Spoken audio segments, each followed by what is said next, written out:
Dans un autre domaine, le gouvernement a examiné un projet de loi du pays et une délibération du Congrès relatif à la représentativité patronale. L'objectif est notamment de renforcer la légitimité des organisations syndicales d'employeurs.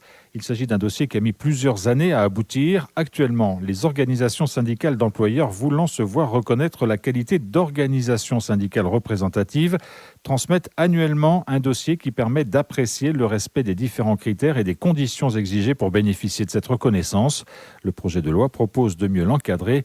Écoutez Bertrand Courte, il est le président de la commission Relations sociales au MEDEF. L'idée, c'est d'arrêter que les organisations patronales se chamaillent pour déterminer qui doit avoir le plus de sièges dans tel ou tel organisme en Nouvelle-Calédonie.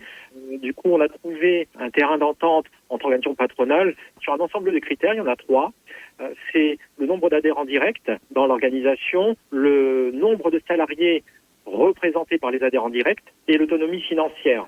Ça permet aux différentes organisations, de se positionner sur le paysage économique, 2, de se légitimer, 3, pour les nouvelles organisations, ça permet de fixer des critères également de représentativité pour les nouveaux entrants, et ça permet de donner une certaine capacité et une légitimité de négocier et à signer les accords.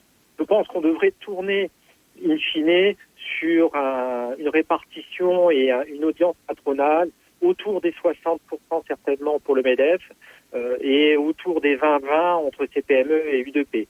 Mais ça, pour l'instant, c'est juste des simulations. La véritable audience patronale sera établie fin 2025. Et ces nouvelles dispositions devraient faire l'objet d'une phase expérimentale d'1 an pour évaluer les éventuels impacts, notamment financiers, qu'elles pourraient générer.